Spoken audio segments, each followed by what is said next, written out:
Hoje pela manhã nós tivemos aqui duas abordagens muito interessantes sobre o assunto objeto desse fórum. Já foi dito tudo que tinha que ser dito, quer dizer, em tese.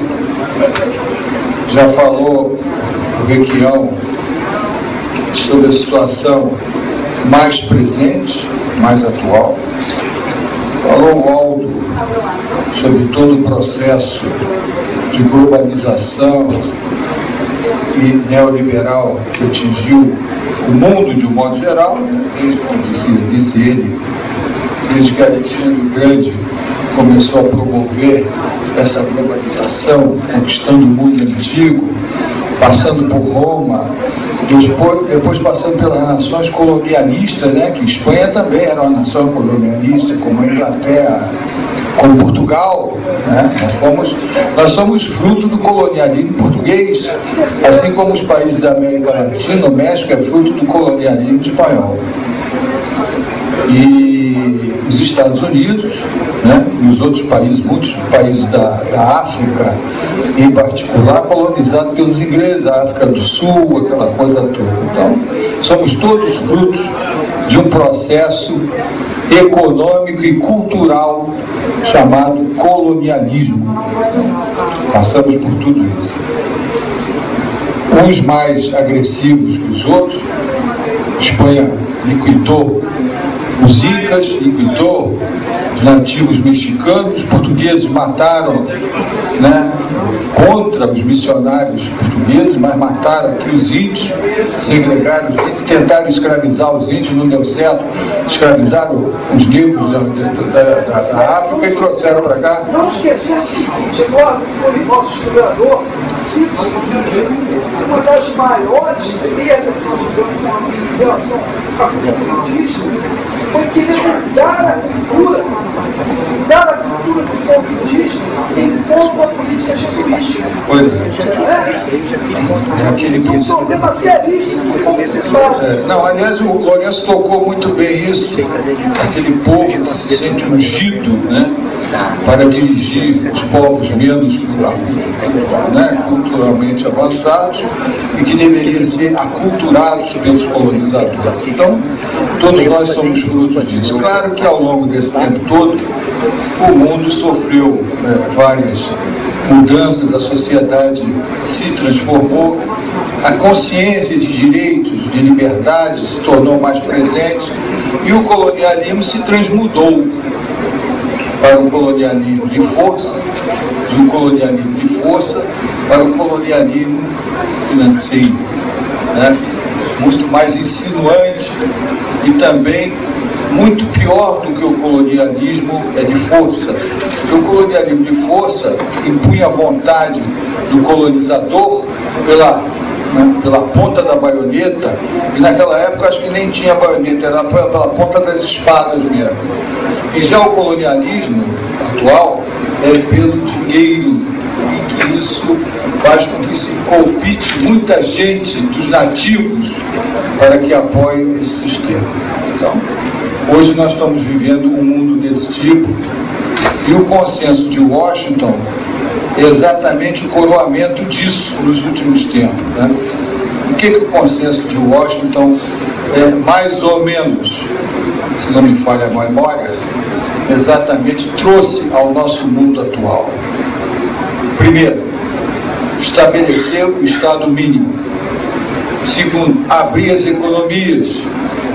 Terceiro, tirar o Estado do controle das empresas principais que abriram o caminho para o seu desenvolvimento econômico. Quarto, privatizar, se possível, tudo. Tudo. Privatizar tudo, se possível. A teoria do Estado mínimo. Essa teoria do Estado mínimo, ela é muito interessante quando se fala em direitos, em que o Estado não deve se imiscuir na vida da pessoa, em que o Estado não tem o direito de impor a pessoas, ou cercear as pessoas do direito de ir e vir, do direito do livre-arbítrio. O Estado não tem esse direito. Então ela se aplica muito bem nisso. O Estado mínimo que se refere aos direitos fundamentais de cada ser humano. Mas isso não quer dizer que o direito, que é a obrigação do Estado também, é ser mínimo quando se trata em garantir o direito a exercer esses direitos humanos através de uma política de Estado que garanta educação, habitação, alimentação e direitos iguais para todos aqueles que devem usufruir do benefício do Estado. Então, não deve se miscuir na vida das pessoas, mas, por outro lado, deve garantir também esses direitos fundamentais. Nós vemos hoje o Estado americano aí se miscuindo na vida de todo mundo, controlando a vida de milhões de pessoas através da sua espionagem, etc. Claro está que isso é uma violação dos direitos fundamentais de qualquer pessoa. O Estado não pode fazer isso sob nenhum aspecto, não deve fazer isso, é uma violação.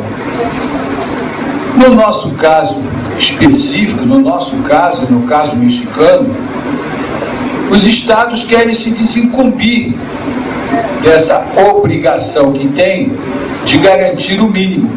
O nosso Estado brasileiro vem tentando, desde o governo do senhor Fernando Henrique, se desvencilhar das imposições que existem constitucionais, das imposições legais, que obrigam o Estado a manter uma política econômica, pelo menos em tese, de garantir ao cidadão brasileiro o mínimo necessário para sobreviver. E ocorre a mesma coisa no México. O Estado atualmente, devido ao acordo do NAFTA, também está procurando se desvencilhar dessas obrigações legais, fazendo mudanças constitucionais e mudanças na sua legislação. Bem, o que nos cabe fazer? Se o Estado está imbuído disso, a nós, cidadãos, e principalmente como dirigentes sindicais, cabe resistir a isso. Resistir e combater toda essa política de desmantelamento do Estado. Nós não podemos concordar em hipótese nenhuma de que o Estado queira privatizar a saúde, toda ela. A saúde tem que ser garantida o mínimo. O salário não pode ser colocado apenas na mesa de negociação. O que o Estado quer? Exatamente isso, que o salário seja discutido entre aquele que paga e aquele que recebe. Não quer que haja uma legislação trabalhista que interfira e imponha a ele obrigações trabalhistas. Ele não quer isso. Ele não quer. O Estado não quer, porque ele acha que a melhor coisa que existe é política de Estado. A melhor coisa que existe é que a raposa negocie com a galinha e que um dos dois vença e chegue a um acordo. Quer dizer, isso é um absurdo. Então a nós... do liberalismo. É a essência do liberalismo. Exatamente. A nós, como cidadãos, cabe exatamente resistir a isso, fazer tudo o que for possível para que essa política danosa não se aprofunde, porque nós já passamos por esse processo. Nós aqui no Brasil sofremos um processo de esvaziamento daquilo que nós chamávamos pulmão do Estado. As empresas estatais, grandes empresas estatais, que serviam exatamente para que o governo pudesse direcionar através delas investimentos e reativar a economia quando fosse necessário, foram vendidas. Todo o parque siderúrgico brasileiro hoje está na mão de estrangeiros ou de particulares. Toda a parte de extração de minério está na mão de estrangeiros ou de particulares. A saúde, parte da saúde está na mão de estrangeiros ou de particulares. Então nós estamos entregando hoje em dia tudo aquilo em que o Estado podia, através de investimento direto, fazer com que a economia se reativasse. Claro que a cabeça, a mentalidade do capital é socializar o prejuízo. Quando eles têm prejuízo, a primeira coisa que eles fizeram na crise de 2008 foi sair correndo para o Estado e dizendo, aí nesse momento o Estado é importante, que o Estado subsidiasse todas aquelas empresas, e assim os Estados Unidos fez muito bem, com muitos bilhões de dólares que foram aplicados nas empresas americanas, para que elas não sobrassem. Eles socializaram lá nos Estados Unidos o prejuízo. E aqui no Brasil também ocorreu a mesma coisa. O BNDES, não na mesma proporção, mas o BNDES serviu exatamente como escudo e alavanca para que essas empresas não quebrassem. Isso o PROER também. Mas o BNDES refinanciou muitas empresas aí. Houve uma investida do Banco do Brasil e da Caixa Econômica na compra de pequenos bancos para que não quebrassem, etc. Então, resolveram socializar também aqui o prejuízo. Essa política, como o Aldo diz, ele faz parte de um governo e ele não pode, né, por uma questão de fidelidade ao governo, ele não pode criticar. Mas esse tipo de política, evidentemente, não faz parte de absolutamente nenhum ideário de partido que se considere partido de esquerda no Brasil. Não faz parte. A gente sabe disso, não é verdade? A gente sabe que o Partido Comunista do Brasil tem uma outra visão, uma visão bem estatal, né? Uma visão estatal. Desculpa, então ele está catatônico, porque sempre teve uma bandeira de luta contra justamente essas medidas imperialistas, essas medidas de sugar o nosso povo, e agora está convivendo com esse leilão. Porque a grande realidade é o seguinte: eles tiraram a corrente do calcanhar e agora colocaram a corrente na cabeça das pessoas. Então estão manipulando as massas dessa forma, e eles, sabendo disso, sempre combateram isso, agora estão os dados catatônicos batendo palminha porque estão se beneficiando. Olha, veja só, a gente sabe que a política não é uma linha reta. Quem é idealista não vai mudar, não. Quem é nacionalista vai morrer nacionalista. Mas a política não é uma linha reta, né? Se a gente for analisar, se a gente for analisar os momentos históricos, políticos, das grandes revoluções que ocorreram no mundo, nós vamos verificar que lá longe, né, lá na Revolução Russa, todo mundo participou daquilo quanto quiser. Lá estava Kerensky, lá estavam aqueles camaradas que queriam derrubar o czar, mas que não tinham firmeza ideológica, quer dizer, fizeram uma frente única para isso. Então a gente sabe que esse é o momento em que o país atravessa, em que os partidos declaradamente de esquerda, que são conceitualmente de esquerda, ideologicamente de esquerda, estão assumindo uma posição eu não diria vendilhão da pátria, mas eu não seria tão rigoroso assim.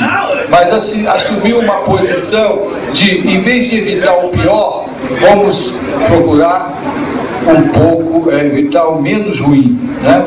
Então é isso que está acontecendo. Nós sabemos que é isso. Agora, cabe a nós cabe muito mais que a ele, e que é o governo, lutar para a manutenção do Estado, em que o governo, o Estado brasileiro, cumpra o seu papel de equilíbrio entre o capital e o trabalho.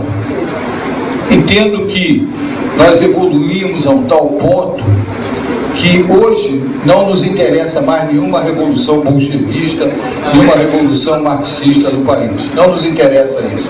Interessa que nós tenhamos um equilíbrio entre o capital e o trabalho, e que o Estado cumpra com a sua obrigação fundamental de gerir a economia, que gere benefício para todo mundo. É isso que o Estado tem que fazer. Agora, é claro que da mesma forma que a gente vê alguns companheiros, né, que estavam situados do lado bem à esquerda da coisa, a gente também vê o pessoal da direita também não tendo as suas concessões atendidas. Na verdade, eles tentam, mas por que não conseguem avançar muito? Não conseguem avançar muito porque nós estamos sempre reagindo através do movimento sindical. Estamos reagindo contra a terceirização agora, estamos reagindo contra tudo aquilo que tentaram mover no sentido de desnacionalizar a nossa economia, reduzir as nossas condições de trabalho. O que vai sobrar ao final desse processo? O que vai restar ao final desse processo? Nós não sabemos. Mas sabemos o seguinte, que temos pela frente uma grande luta, um grande exercício de cidadania que vamos ter que fazer para conter exatamente esse processo de desnacionalização da nossa economia. exercer um grande poder para que não haja a desindustrialização do Brasil. Vai haver? Vai. Mas até que ponto? Até que ponto nós vamos permitir isso? Até que ponto nós vamos suportar isso? Então temos que reagir a esse tipo de coisa. Em suma, é o povo, e é sempre o povo, que tem que conter todos esses desmandos que vêm acontecendo. Estamos ainda numa fase não tão desfavorável quanto a que ocorreu no México, porque não fazemos parte de acordo nenhum de livre comércio com as nações mais, que se dizem mais desenvolvidas. Quer dizer, não fazemos parte do NAFTA, não queremos o NAFTA, não nos interessa o NAFTA, preferimos ficar aqui com o nosso Mercosul, que é pequenininho, é entre nós, e podemos tratar o Paraguai de igual para igual, o Paraguai nos trata de igual para igual, e assim sucessivamente. A Colômbia já aderiu ao NAFTA, o Equador parece que aderiu também ao NAFTA. Então, vejam, o que vai acontecer é que aqueles que se iludem, com aquela riqueza que não existe, ela não existe, só existe lá para os amigos do Norte, mas os amigos do Sul não vão participar desse bolo. O Delfim dizia, quando o pessoal criticava muito e a economia crescia 10%, o ministro Delfim Neto, dizia que primeiro tinha que esperar o bolo crescer para depois repartir. Ele nunca repartiu. E eles também não vão fazer isso com o pessoal do NAFTA. Isso nunca vai acontecer. Não é verdade? Exatamente. Então, o que nós temos é que nos unir. Nós ainda podemos ter apesar de ser um caminho árduo, mas podemos ainda nos unir e trabalhar no sentido de evitar isso, de não aceitar nada que seja aquela mistificação, aquela mágica de que vamos nos tornar um país rico, uma coisa desse tipo. E principalmente, meus amigos, tentar formar melhor as nossas lideranças.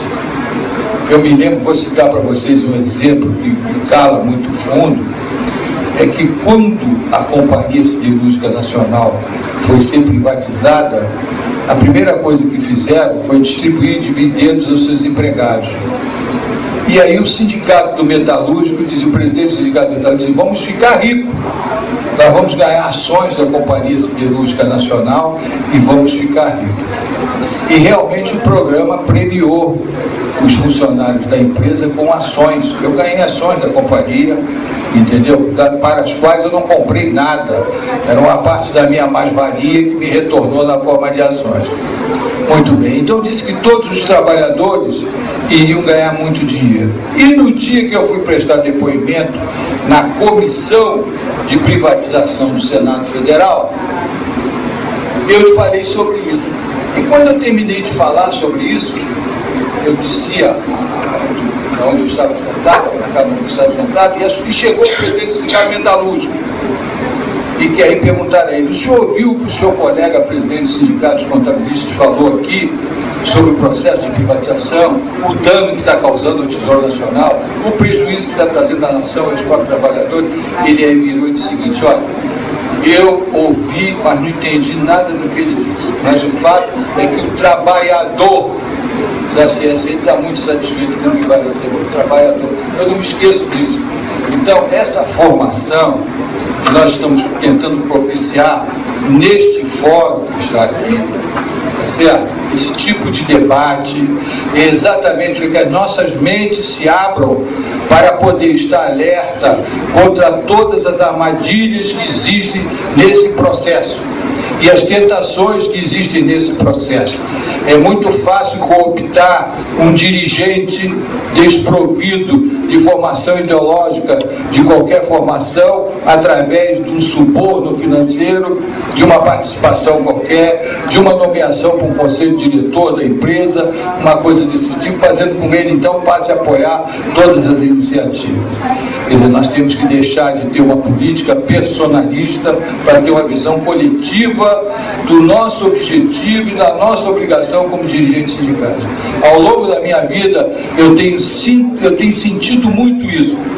poucos são aqueles dirigentes que têm convicções arraigadas da função dele como dirigente sindical e ideologicamente está preparado.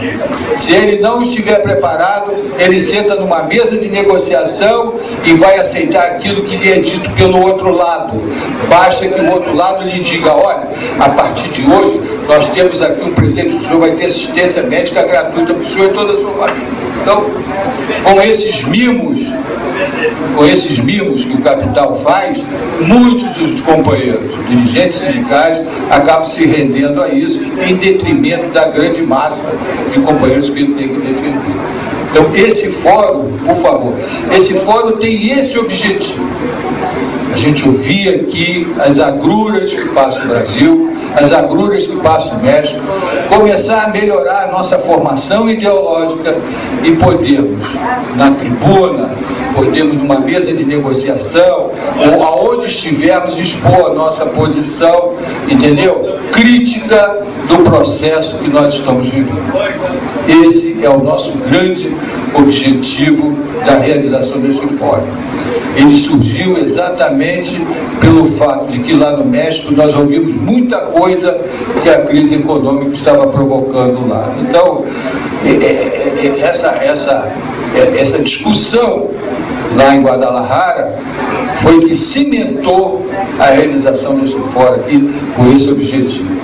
E é lamentável, assim mesmo é lamentável, que nós tenhamos aqui muitos lugares em aberto, entendeu? Nesse plenário, onde poderiam estar muitos mais dirigentes sindicais aqui, se conscientizando da responsabilidade deles, da responsabilidade que eles têm, quer como dirigente, quer como cidadão.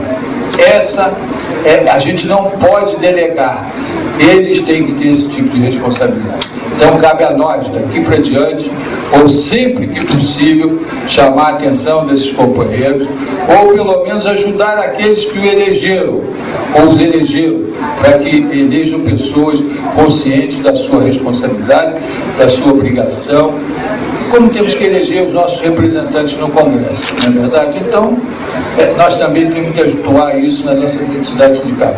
Mas é aqui, com todos nós, que é feita a semente deste movimento, é a semente de tudo aquilo que nós temos que fazer. Trabalhar no sentido de evitar que exatamente essa crise se aprofunde, entendeu? Porque ela nos atinge diretamente.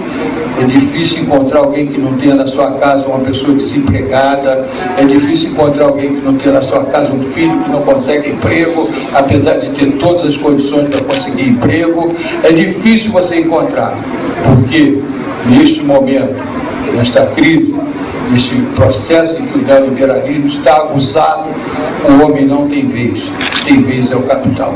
Então, meus amigos, é isso que eu queria trazer nessa locução, tentando ser um pouco diferente do que foi dito hoje de manhã,